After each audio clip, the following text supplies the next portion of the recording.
Nah, untuk analisis MRA, apa perbedaannya dengan dua analisis sebelumnya? Jadi kalau sebelumnya kita di SIPSER bisa mendapatkan nilai kontribusi, kemudian di LQ kita bisa memantau dia apakah sektor tersebut basis atau non-basis, maka MRA ini juga merupakan salah satu tools di dalam ekonomi regional, ya. Salah satu tools teknik yang biasa digunakan di dalam ekonomi regional, ya, tujuannya adalah untuk menggambarkan ekonomi wilayah secara keseluruhan. Namun juga ya bisa secara spesifik untuk melihat suatu sektor, ya, perikanan misalnya, ya. Nah, bagaimana potret sektor perikanan terhadap sektor ekonomi lainnya dalam suatu wilayah. Artinya apa? Artinya kita bisa melihat apakah perikanan ini bisa memberikan dampak berganda enggak terhadap sektor lain. Nah, itu adalah fungsi daripada analisis MRA. Oke. Masih bisa didengar? Latifah? Pak. Oke. Nah, jadi MRA ini kita bisa melihat bagaimana sebenarnya fungsi ataupun potret suatu sektor yang bisa memberikan dampak terhadap sektor lainnya. Ya. Jadi kalau di kontribusi kita cuma bisa melihat nilai kontribusinya berapa, gitu, berapa persen sebenarnya. Kalau LQ dia tergolong basis atau non basis. Nah, kalau di MRA kita bisa lihat seberapa besar memberikan dampak suatu sektor. Misalnya perikanan. Perikanan ini berapa? Kalau nanti kita menggunakan parameternya itu tenaga kerja, seberapa banyak tenaga kerja di sektor lain yang bisa dihasilkan dari sektor perikanan, gitu kan? Dengan bergeraknya usaha perikanan, apakah akan menambah tenaga kerja nggak di bidang yang lain? Misalnya apa? Misalnya usaha budidaya, gitu kan? Usaha budidaya perikanan tentu ada tenaga kerja di bidang budidaya perikanan. Nah, kalau sudah dibangun usaha budidaya perikanan di suatu daerah, kira-kira menambah tenaga kerja di bidang lain nggak? Bisa jadi, gitu ya. Misalnya apa? Misalnya membutuhkan tenaga kerja di bidang suplai air, ya, irigasi, kemudian membutuhkan tenaga kerja di bidang distribusi logistik, ya, yang akan mengantarkan benih kepada kolam, ya, nah, dan sebagainya. Nah, itulah kita ingin melihat seberapa besar sebenarnya tenaga kerja ataupun dampak yang bisa dihasilkan dari sektor ini terhadap sektor lain. Nah, ini intinya di dalam MRA, ya. Kemudian pendekatan ini sudah lama juga ya sebenarnya dikenalkan, ya. Tahun 1960 ya sudah mulai diperkenalkan, ya. Ini digunakan saat itu untuk melihat keragaman ekonomi sektor di suatu wilayah. Nah, sampai saat ini sebenarnya masih digunakan dengan pola yang sama, ya. MRA itu masih digunakan dengan pola yang sama. Namun kadang kita bisa memodifikasi, ya, kita bisa menyesuaikan dengan kebutuhan penelitian kita. Jadi asumsi yang digunakan di dalam MRA ini, ya, asumsi yang digunakan di dalam MRA ini adalah bahwa suatu wilayah tidak akan memenuhi permintaan dari luar sampai kebutuhan wilayahnya terpenuhi terlebih dahulu. Artinya apa? Misalnya ketika daerah kita, ya, Pekanbaru ataupun Kampar misalnya, ya, Kampar dia membutuhkan beras sekian ton, gitu ya. Tentu dia tidak akan bisa ekspor beras ke daerah lain sebelum kebutuhan daerah Kamparnya terpenuhi terlebih dahulu. Nah, itu prinsip ataupun asumsi yang digunakan di dalam analisis MRA. Kemudian MRA membutuhkan pendugaan variabel yang dianalisis terlebih dahulu, ya. Apa variabel yang digunakan ataupun dianalisis terlebih dahulu? Misalnya terkait dengan produksi, tenaga kerja atau lainnya untuk kebutuhan lokal. Nah, ini yang disampaikan oleh Profesor Ahmad Fauzi, ya, dari IPB. Kemudian, nah, sebagaimana model teknik analisis lain tentu, ya, analisis ini juga memiliki formulasi, memiliki teknik perhitungan. Pendekatan MRA dapat mengukur seberapa besar kekuatan sektor basis dengan mengukur base multiplier-nya, ya. Teknik MRA mengandalkan wilayah yang memiliki karakteristik yang sama yang digunakan sebagai acuan atau peer-nya. Karakteristik ini dapat berupa kesamaan potensi, posisi, ataupun kondisi lainnya. Nah, untuk hal ini bisa saya jelaskan nanti di dalam perhitungannya seperti apa maksud daripada konsep ini, ya. Jadi, nah ini juga masuk definisi dari konsep operasional di dalam formulasinya. Jadi nanti kalau misalnya kita ingin melihat MRA, ini contohnya di Sumatera Barat ya, ingin melihat seberapa besar MRA dari sektor perikanan di Kota Padang. Nah, di dalam konsep ini ya, di dalam asumsinya tentu dia mengandalkan wilayah dengan karakteristik yang sama karena kita ingin melihat mengukur MRA perikanan tangkap Kota Padang, maka kita harus bandingkan dengan daerah lain yang menjadi penghasil perikanan tangkap di Sumatera Barat. Apa misalnya Kota Pariaman, Padang Pariaman, pesisir selatan, Pasaman Barat, dan Kepulauan Mentawai. Nah, ini daerah ini yang kita gunakan sebagai peer, sebagai acuan pembanding di dalam melihat bagaimana kontribusi, bagaimana nilai MRA di sektor perikanan di Kota Padang. Kemudian pengukuran MRA nanti kita dalam contoh kasus ini menggunakan variabel tenaga kerja ya, employment. Nah, sebagai indikator. Jadi kalau di dua analisis sebelumnya kita menggunakan PDRB, data PDRB, maka di dalam MRA untuk contoh kasus ini kita gunakan data tenaga kerja ya. Formula ini menyatakan bahwa ya basic employment-nya sektor I atau sektor perikanan gitu ya di wilayah A adalah merupakan perkalian dari tenaga kerja sektor I di wilayah A dengan selisih SER sektor perikanan dengan SER minimum sektor yang terdekat. Nah, jadi daerah-daerah ini, beberapa daerah pembanding, kita akan lihat SER-nya, mana SER tenaga kerjanya yang paling kecil, nah itulah yang akan menjadi peer ataupun minimum peer-nya, ataupun menjadi peer-nya menjadi sebagai tolak ukurnya. Nah, pengukuran MRA dalam penelitian ini menggunakan variabel tenaga kerja sebagai indikator ya. Nah, di sini kalau kita lihat Kota Padang yang kita butuhkan datanya seperti ini. Total tenaga kerja, kemudian tenaga kerja perikanan dan SER tenaga kerja. Hampir sama sebenarnya konsepnya dengan PDRB. Kalau PDRB kan VI per PI gitu ya untuk kontribusi. VI-nya bagaimana nilai PDRB sektor perikanan. Kemudian PI-nya adalah total nilai PDRB. Nah, sekarang kita di MRA menggunakan data terkait dengan tenaga kerja, jumlah tenaga kerja.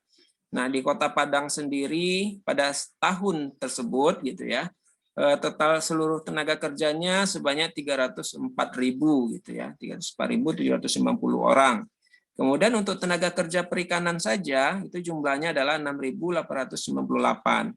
Maka SER tenaga kerjanya nanti kita bisa lihat ya, kita presentasikan ya berapa sebenarnya tenaga kerja sektor perikanan tersebut ya. Jadi nilainya adalah 0,023 gitu ya.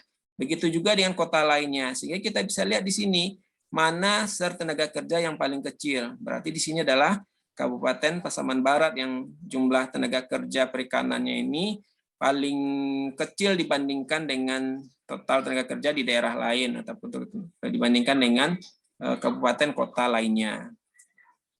Nah, selanjutnya untuk memecahkan formulasi ini biar lebih sederhana, nah nanti kan kita lihat kita buat dalam bentuk Excel juga ya biar lebih mudah. Nah, nanti setelah data ini kita dapatkan, maka kita bisa lihat SER sektor 0,023 ini adalah SER tenaga kerja ya, kita masukkan ke dalam kolom ini. Kemudian minimum SER peer-nya ini adalah nilai SER tenaga kerja yang paling kecil yaitu di Kabupaten Pasaman Barat ya 0,017 ya. Ini semuanya dimasukkan sebagai nilai minimum SER peer-nya ya sebagaimana yang dimaksud di dalam formulasi ini ya, ada minimum peer gitu kan. Nah, ini yang dimaksud dengan SER minimum peer. Kemudian total employment sektor. Nah, jadi nanti kita bisa lihat totalnya ini kita masukkan yang di atas ini, total yang perikanan saja, kemudian total seluruhnya dimasukkan ke sini. Nah, basic employment-nya caranya adalah dengan SER sektor dikurang minimum SER peer-nya, SER sektor ini dikurang minimum SER peer dikali dengan total employment. Nah, diperolehlah basic employment-nya nilainya seperti ini. Untuk Kota Padang 1.716,570 gitu ya. Begitu juga dengan daerah lain. Nah yang nilai MRA itu sendiri adalah di kolom terakhir ini, di basic multiplier. Nah inilah sebenarnya nilai MRA tadi ya. Bagaimana cara perhitungannya? Basic multiplier ini adalah total employment dibagi dengan basic employment. Ya, diperolehlah nilai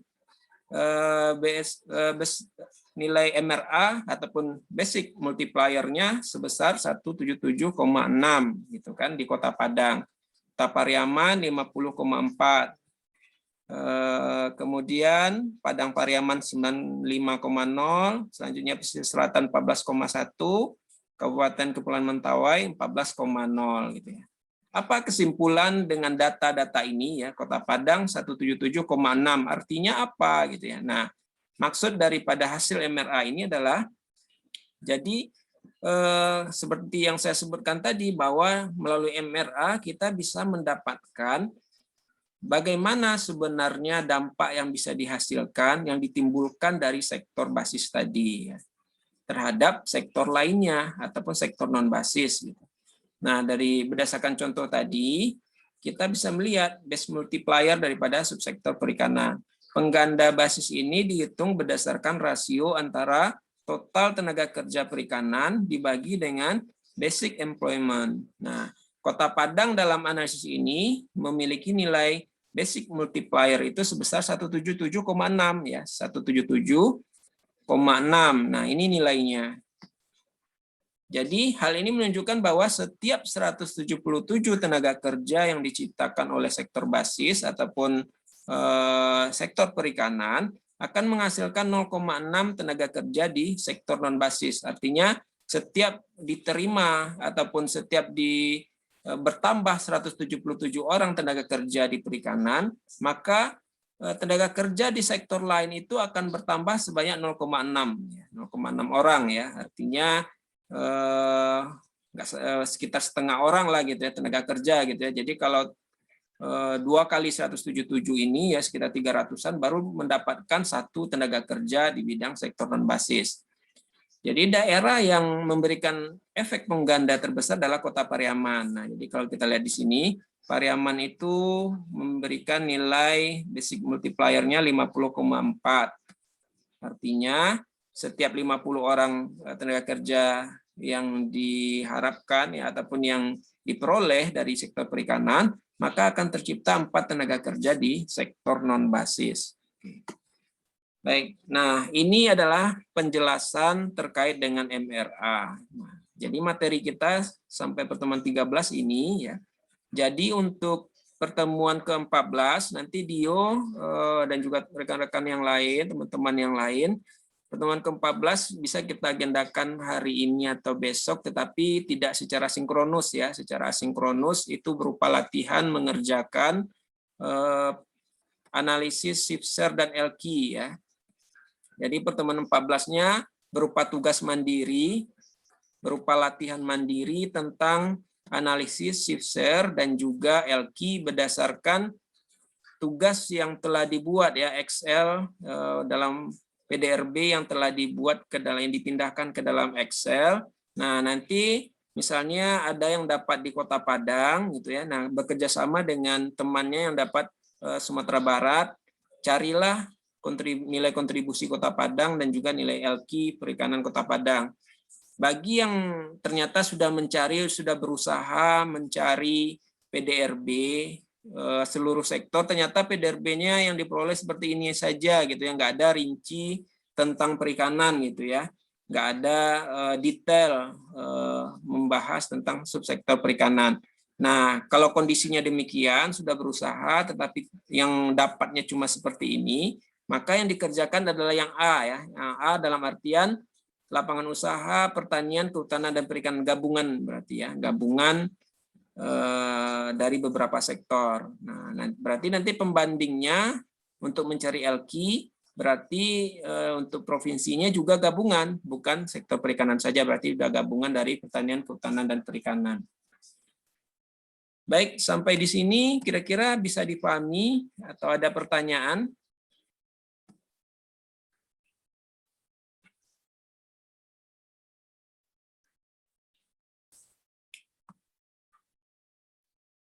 Adil, gimana Adil?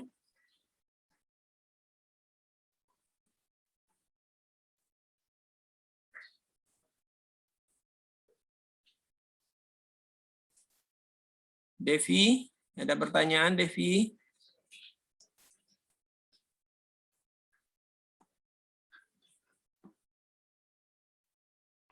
Tidak ada, Pak. Ada. Tugasnya untuk pertemuan 14 kira-kira bisa dikerjakan?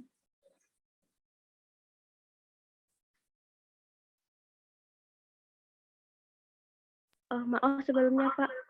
Devi kurang ngerti tentang tugas yang Bapak bilang tadi. Bisa dijelaskan lagi, Pak? Oke. Baik. Nah, sekarang ini kan pertemuan 13 ya. Nanti di Classroom akan saya buat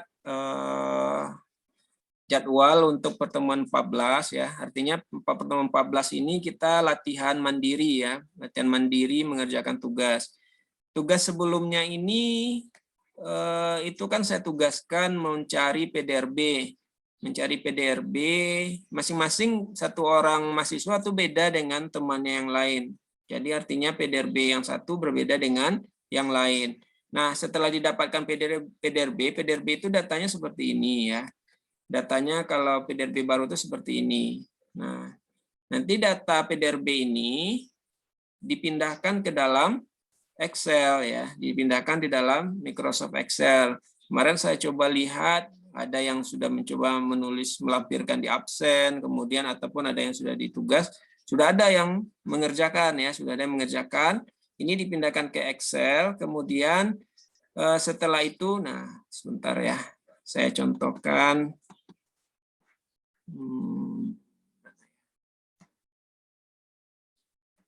Oke. Oke, sebentar. Oke, saya contohkan di sini ya.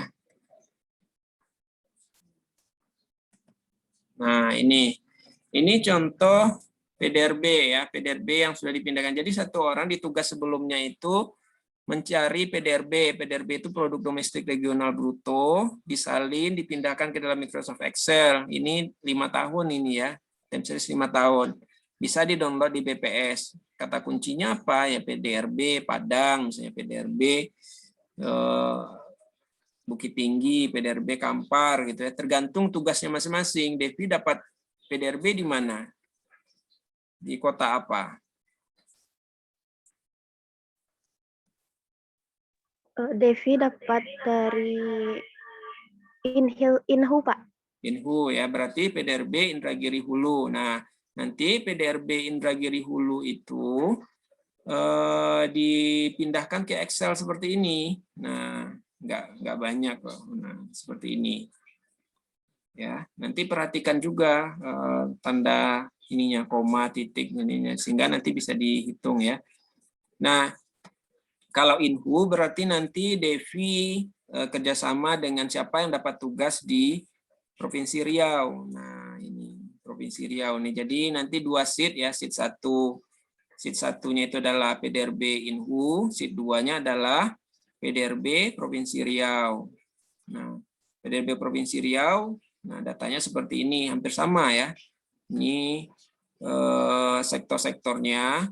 Tapi kalau kadang ada juga BPS yang nggak detail menjelaskan subsektornya ya. Jadi digabung pertanian, kehutanan, perikanan. Udah gitu aja, nggak ada sektor-sektor, subsektor di bawahnya. Nah, kalau itu yang terjadi berarti Devi nanti cuma mengambil nilai pertanian, kehutanan, perikanan yang ini saja. Nggak bisa membuat nilai perikanan ya. Kalau ini kan saya gunakan contohnya subsektor perikanan ini. Nah, tapi kalau misalnya di PDRB yang diperoleh itu tidak rinci, tidak detail, terpaksa harus menggunakan PDRB secara gabungan ya dari beberapa sektor. Nah, jadi ini yang diambil nanti pertanian, kehutanan, perikanan gitu. Di kabupatennya juga. Nah, inti tugasnya di sheet 3 ini. Di sheet 3 inilah nanti di Devi dan juga teman-teman menghitung 2 saja. 1 analisis share, 2 perhitungan LQ gitu ya. Nah, tinggal dibuat tabel Excel-nya seperti ini, sudah selesai tugasnya gitu ya. VI-nya apa ya? Berarti ini adalah perhitungan kontribusi untuk sektor perikanan di Inhu gitu kan. Nah, dicari di sini perikanan Inhu berapa, kemudian Provinsi Riau-nya berapa gitu ya, PI-nya, sehingga KI-nya kan kita bisa ini kan, kita bisa buat formulasinya. Berarti PI per PI kali 100% dapatlah 0,17 gitu ya. Untuk perhitungan LQ juga demikian ya, berarti ada dua PDRB, ini PDRB Inhu, ini PDRB Provinsi Riau. Kalau di sini kan cuma PDRB Inhu saja, ini sektor perikanan, ini totalnya, total di Inhu ya. Kan ini 96 dan juga totalnya di sini berapa?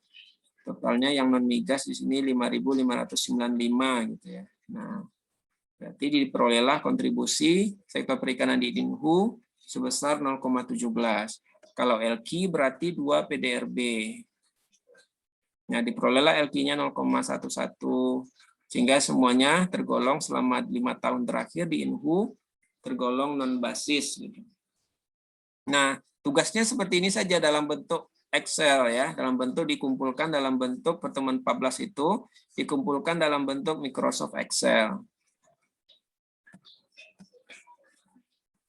Oke, jadi nanti untuk UAS ya, UAS bersama saya, berarti nanti ini terkait juga dengan perhitungan ini saja ya. Jadi kalau sudah mulai latihan membuat tugas ya, mengerjakan UAS-nya akan lebih mudah, akan lebih gampang ya. Itu bocoran ya untuk UAS-nya.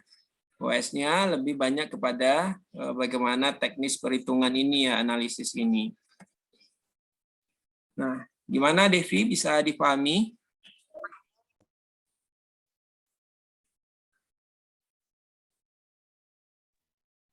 Bisa Pak, terima kasih Pak. Oke.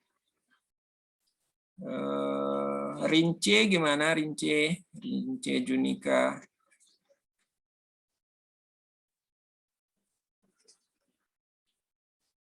Bisa Pak, paham Pak. Oke. Heriansah?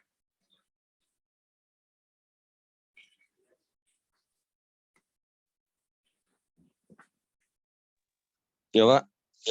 Gimana, bisa difahami Heriansah atau ada pertanyaan, ada yang masih ragu atau masih bingung?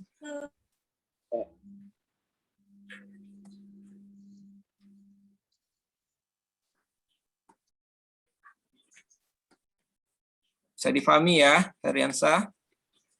Ya Pak, bisa Pak. Bisa. Udah sarapan belum? Sudah Pak. Oh, sudah. Oke.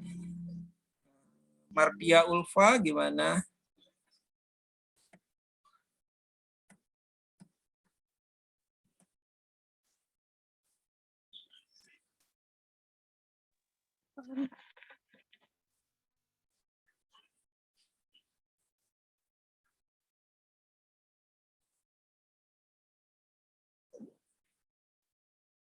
Mardia Ulfa atau Maya Sarah, bisa dipahami? Iya Pak. Ya, Bisa Pak. bisa ya. Oke. Lagi di Pekanbaru, lagi di kampung, atau lagi di mana ini?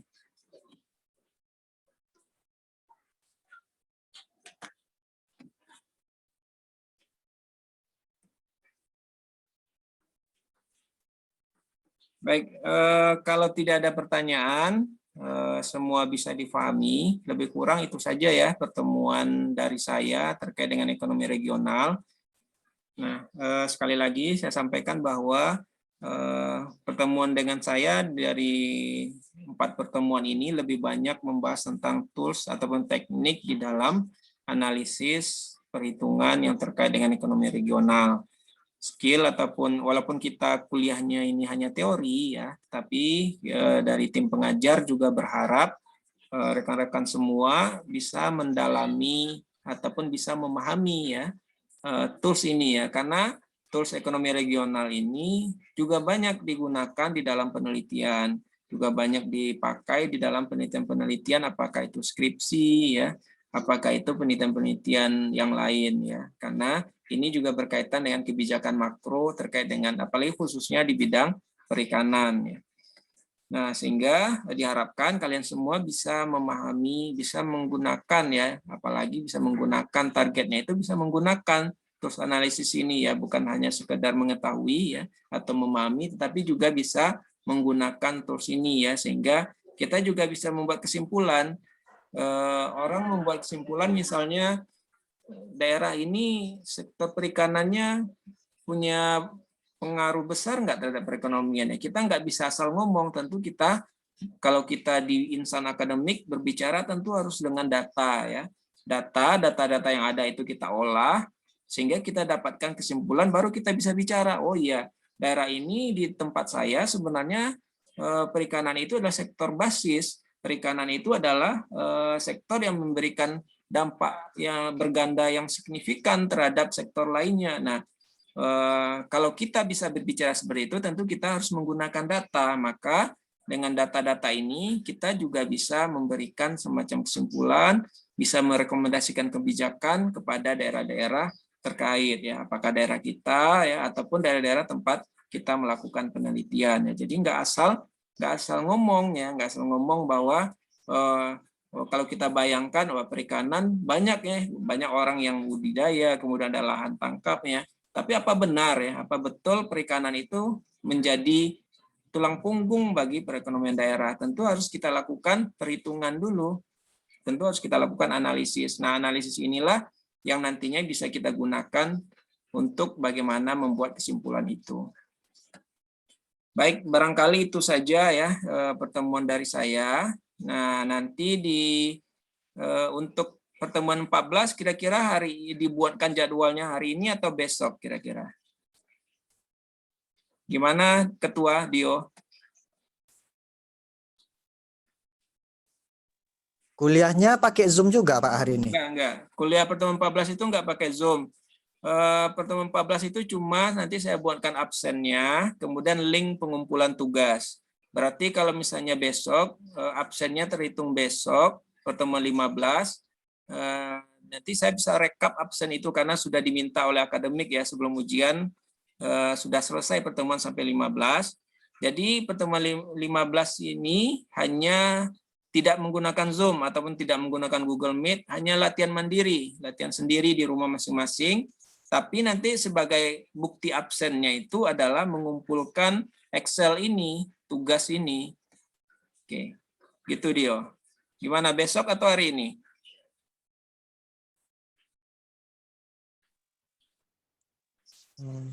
Besok aja lah Pak. Oke, besok ya. Jadi besok jam 8 ya, saya buatkan link absen dan pengumpulan tugas. Tugasnya ini yang penting nanti absen Google Form-nya diisi dulu.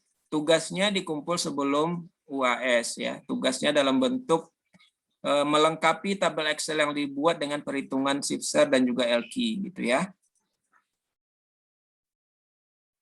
Baik, barangkali itu saja dari saya untuk kuliah ekonomi regional ini. Jadwal UAS kita mengikuti jadwal dari fakultas saja ya. Mengikuti jadwal dari fakultas. Kalau misalnya ada masukan dari rekan-rekan apakah dimajukan atau mundurkan, silakan komunikasikan dengan ketua ya, dengan Dio ya. Nanti Dio yang akan mengabari saya tentang jadwal. Kalau tidak ada informasi berarti kita sesuai dengan jadwal yang diberikan oleh fakultas. Oke, jangan lupa besok dan juga hari ini diisi absen Google Form, karena besok pagi setelah diisi Google Form, maka saya akan kirimkan jadwal absensi ke bagian akademik fakultas ya. Gitu saja ya Dio ya. Ada pertanyaan Dio? Iya Pak. Enggak ada Pak. Oke, sudah beres ya. Baik, itu saja dari saya untuk pertemuan ini. Silakan barangkali mendalami lagi materi ataupun memahami kembali dari Google Classroom yang sudah ada ya, mulai dari pertemuan pertama dari saya sampai pertemuan ini ya, ke-14 ini. Untuk UAS itu akan lebih banyak kita mendalami terkait dengan teknik analisisnya. Baik, itu saja dari saya. Kita tutup pertemuan ini dengan lafaz hamdalah. Silakan dan juga persiapkan diri untuk UAS ya. tugas jangan lupa dikerjakan. Mudah-mudahan kita semua bisa menjalankan barangkali aktivitas perkuliahan ini walaupun dengan model daring ataupun dengan semi daring ya, barang seperti itu ya. Mudah-mudahan kita tetap dalam kondisi sehat walafiat. Itu saja dari saya. Mudah-mudahan semester depan sudah offline ya. Kita bisa kuliah dengan sebagaimana mestinya.